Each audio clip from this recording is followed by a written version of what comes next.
Почитувани гледачи, вие сте со регионалните вести на телевизија Кис и Менада, а во нив ќе гледате. Центарот за развој на Полошкиот плански регион во соработка со општина Тетово организираше презентација од областа на сообраќај и урбана мобилност. Ректорот на Универзитетот на Југоисточна Европа Абдулменав Беџети на брифинг со новинарите даде осврт на активностите и успесите на универзитетот во годината што изминува.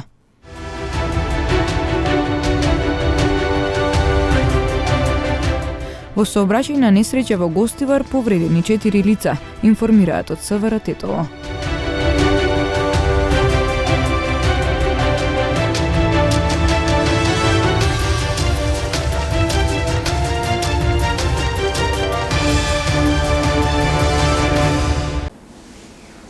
Сообраќајниот и урбанистичкиот хаос во Полошко беше повод Центарот за развој на Полошкиот плански регион во соработка со општина Тетово да организира презентација и работилница од областа на сообраќај и урбана мобилност, како и во областа на урбаното планирање со истакнати странски експерти.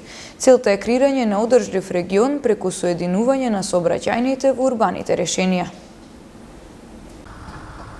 Градежната експанзија во Тетово продолжува, се рушат куќи, никнуваат згради, се намалува зеленилото, јавниот простор, се зголемува бројот на возила. Бетонизација више нормална работа стана кај нас. Не може човек и да се паркира, не да може нешто да се деси, не може и брза помош да дојде, значи нема пристап. Не знам што да кажем, едноставно е катастрофално. А за пешациве има ли кај да се движат? Нема, особено за тие со инвалидски колички. Значи нема за нормален човек, а не за луѓе со посебни потреби. Хаос е од свака страна. Сообраќајот не е значи за нигде. Според Државниот завод за статистика во Полошко во октомври биле издадени 60 одобренија за градба, од кои 17 во Тетово, додека во септември од вкупно 73, 28 биле во Тетово. Градоначалникот тврди дека проблемот го наследиле. Се градило прво, имало приватна иницијатива, се направиле, се изградила некоја зграда, па после се видело дали може решение. Сега за постојните ние бараме решение како да ги подобриме, како да ја подобриме патната инфраструктура, тротоарите, за да може и таму да создаваме соодветни услови за живот. Ама и сега се градат, не е тоа дека е од претходно. Значи, постојните градби се тие што се наследени со постојните дозволи кои беа наследени. Значи, од сега натаму, од кога ние дојдовме, првично бараме инфраструктурни решенија, па после да дадеме дозволи, односно да подготвиме некој детален урбанистички план и други инфраструктурни решенија. На работилница организирана од Центарот за развој на Полошки плански регион беа презентирани идејни решенија за креирање одржлив регион преку соединување на сообраќајните во урбаните решенија. Гледате кој е метежот и затоа ние направивме, смислиме ваков проект. Значи, вакви проекти се работат сегде низ Европа поготово и се добиваат сериозни фондови за имплементација после на проекти кои произлегуваат од вакви студии. Ние досега сме сработиле дел од проектот со план за урбана мобилност, преку кој сакаме да направиме средини поубави за живење со повеќе пешачки зони, тоа е целта на таа студија. Сега на тоа приврзуваме и планери за да видиме како да го трансформираме просторот и така да ги споиме и двете работи. Според инженерите најважно е да се смени начинот на планирање. Се работи за еден документ кој што представува стратешки документ за цел Полошки регион, вклучувајќи ги сите 9 општини кои што има за цел да ги детектира сите недостатоци од аспект на сообраќајот, да даде предлози за нивно надминување и решавање на проблемите. Што е она што конкретно вие го кажавте, покрај тоа што се води сметка за решавање на сообраќајниот хаос кој што сите сме запознаени во овој регион, најбитно е да се смени начинот на планирање како сега, така и во иднина. Всушност треба да добиеме што повеќе пешачки зони, тие треба да ни бидат на прво место. Потоа следат велосипедски патеки, велосипедски ленти, па следи јавниот градски превоз, па потоа се останато, како што е патнички автомобили и слично. Студиите кои ќе бидат изработени ќе им помогнат на општините како да ги развиваат понатаму урбанистичките планови. Објавен јавен повик за финансиска поддршка за воведување нови авиолинии од двата аеродроми во нашата земја. Истиот ќе се однесува за период од 3 години, а за него се наменети 1,1 милион евра, информираше министерот за транспорт и врски Благој Бочварски. Министерството за транспорт и врски го објави јавниот повик за финансиска поддршка за воведување на нови авиолинии од нашите два аеродроми. Финансиската поддршка за поттикнување и развој на воздушниот сообраќај во Република Северна Македонија се имплементира заради квалитетен развој на цивилното воздухопловство, формирање на поконкурентни и подостапни цени на билетите, што директно подразбира и нови дестинации за нашите граѓани. Сакам да потенцирам дека овој јавен повик е различен од претходните и на овој повик можат да се изберат повеќе авиокомпании со кои што ќе се склучи договор. Исто така, овој јавен повик е во согласност со политиките на фер и конкурентни услови согласно регулативата на Европската Унија. На почетокот сакам да потенцирам дека јавниот повик за финансиска поддршка се однесува за период од 3 години и тоа периодот од 2023 година до крајот на 2025 година. За следната 2023 година во буџетот предвидовме 1,1 милиони евра за оваа намена. Истиот е веќе објавен во службен весник на веб страната на Министерството за транспорт и врски, во 2 домашни печатени медиуми и 1 странски медиум. Јавното отворање на барањата за финансиска поддршка ќе се одржи на ден 21.2023 година во 12 часот. Тоа што сакам да го потенцирам е дека целата постапка ќе се одвива на јавен и транспарентен начин и ве уверувам дека ќе избереме авиокомпании кои ќе достават најдобри понуди согласно критериумите кои што се веќе објавени од овој јавен повик. Нашата крајна цел е да обезбедиме раст на авиосообраќајот во Република Северна Македонија, а на граѓаните да им овозможиме атрактивни нови дестинации согласно нивните потреби по прифатливи цени на билетите. Пребројност на институциите, неретко поклопување на надлежностите меѓу институциите доведува до зголемен број на вработени во јавната администрација, што представува сигнал за дисфункционалност на истата, истакна народниот првобранител Насер Зибери. Дисфункционалноста и често пати непотребното постоење на ваквите институции доведува до нивно укинување или спојување. Тој процес, доколку не грешам, се анализира во Министерството за информатички технологии и администрација и мислам дека наскоро ќе излезат со нов концепт на организирање на јавната администрација, но и во целина јавниот сектор. Јас ќе го истакнам моето личниот впечаток е дека постои пребројност на институции, често пати поклопување на надлежности помеѓу институции и тоа доведува до секако зголемен број на вработени во тие институции. Сметам дека има простор за рационализација. Од Алијанса за албанците одржаа пресконференција за проблемите во образовниот систем во земјава. Алијанса за албанците предлага создавање на нова 30-годишна стратегија за образование и наука. Предлагам иницијатива која ќе го собере целиот опозицијски и владин политички спектар. Сите представници и експерти од секоја политичка партија, академци и професионалци, еднаш за секогаш да донесеме заедничка стратегија прифатена од сите без исклучок, и кој да биде министер за образование да има истата мисија, една мисија, мисијата за квалитетно образование, мисија што ќе ги спаси нашите деца и нивната иднина. Доста веќе со менување на политиките, како што се менуваат и министрите. Ги изморивте и наставниците, и учениците, и нивните родители. Грчките свадби се тивки додека првата чинија не паѓа во подот. Првата чинија ја фрдија меѓународниот фактор. Затоа ги повикувам студентите, родителите, академците, не молчете, доста веќе, и станете актери во оваа битка. што се случува со образованието произлегува од замижување, молчење и атер. Амбисадите на пријателските земји испратија многу јасна порака дека мора да се бори против криминалот, корупцијата и непотизмот. Сите заедно мора да се бориме со овие негативни појави за поквалитетно и соодветно образование за генерациите што доаѓаат. Криминалот има име, криминалот и корупцијата има име, непотизмот има име. Да се бориме заеднички против неа. Ректорот на Универзитетот на Југоисточна Европа Абдулменав Беџети на денешниот брифинг со новинарите даде осврт за активностите и успесите на универзитетот во годината што изминува. Прво би сакал да укажам повторно дека универзитетот веќе 4-та година постигнува нов рекорд во запишување на нови студенти, како што ги нарекуваме ние freshmen. Оваа година регистрираме повеќе од 1100 студенти регистрирани. Расте бројот на ниво на сите програми, посебно на додипломските студии, каде што растот е над 13%. Во однос на претhodна година, која исто така имаше раст во однос на година пред тоа.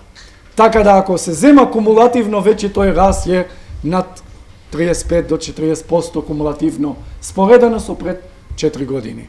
Прв пат оваа година ние нудиме и нови студиски програми, па и нов факултет. Као што знаете, факултетот за здравствени науки, или Health Science Faculty, кој што се започна прв пат оваа година, како прв пат 6-ти факултет во рамките на 21 година на универзитетот. И се разбира, освен тоа, револуционарно раздвижување покажа и програмата на архитектура, дизајн и посебно диджитал дизајн, кој што оваа година запишува повеќе од 100 новозапишани студенти, сите одлични, со одлични резултати, одлични успеси. Кога во влезот имаме одличност, се разбира дека можноста за проодност и за завршување благовремено на студиите се и исто така на добра основа. Тоа што е интересно е дека прв пат ние имаме, ако не и дупло покачување, односно зголемување на бројот на студенти кои студираат на македонски јазик. Значи по сите студиски програми. Процентот overall е 13%, а ни беше некаде 6-7% порано. Скоро речиси е дуплиран. Во сообраќајна несреќа повредени 4 лица. Полицискиот билтен бележи и случај на пронајдена марихуана и ладно оружје. Слушнете ги деталите.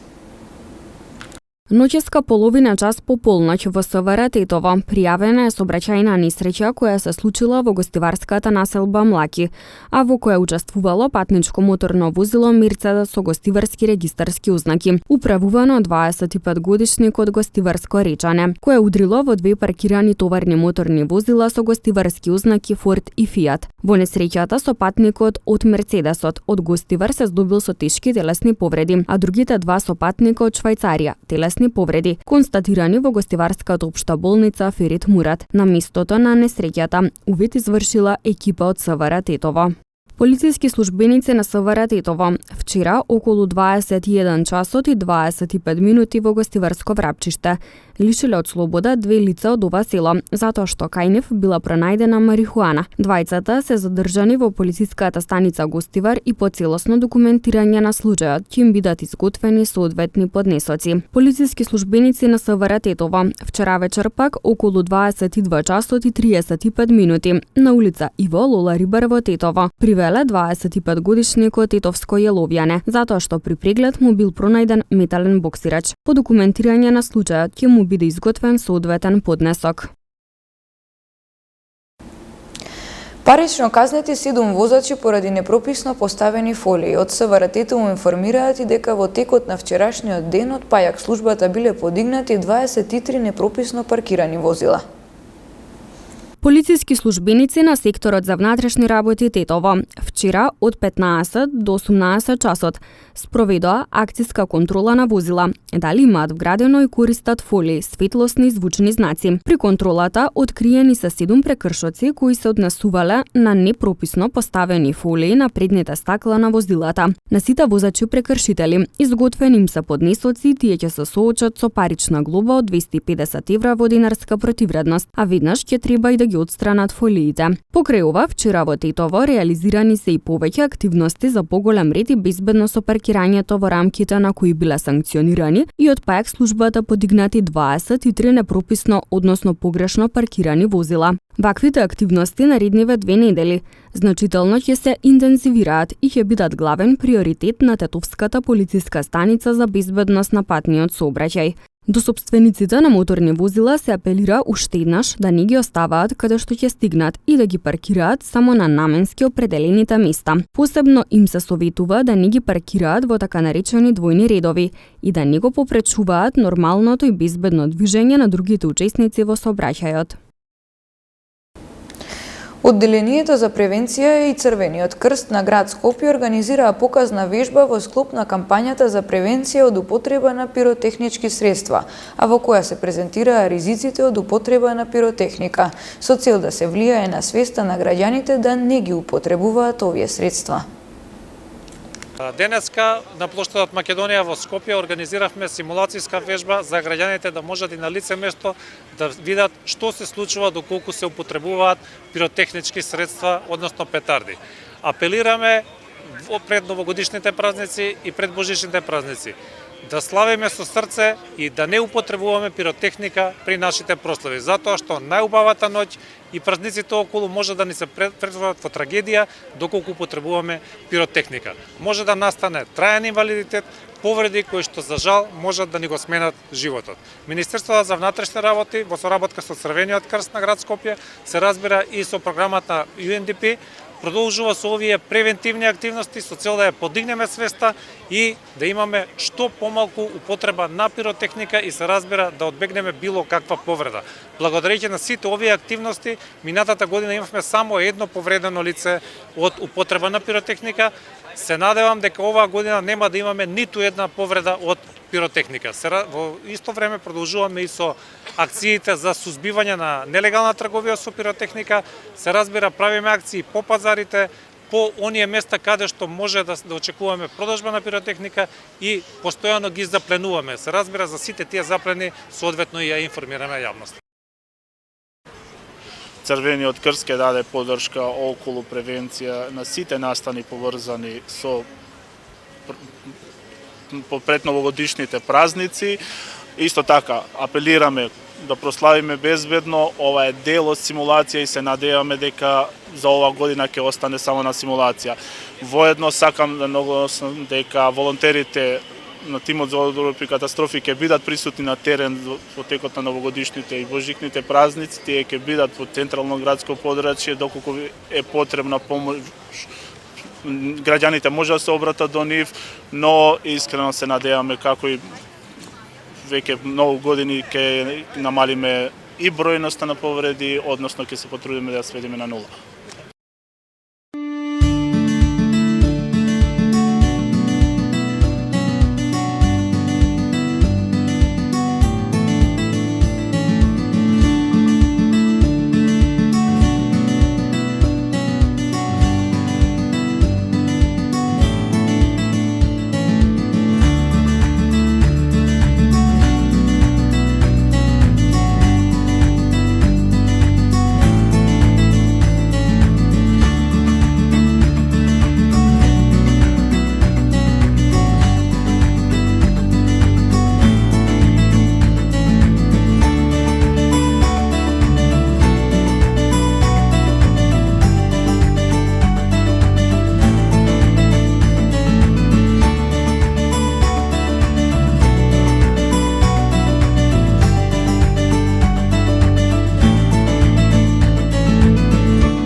Почитувани гледачи, тоа беше се за ова издание на регионалните вести. Ви благодариме на вниманието со кое не следевте. Пријатно!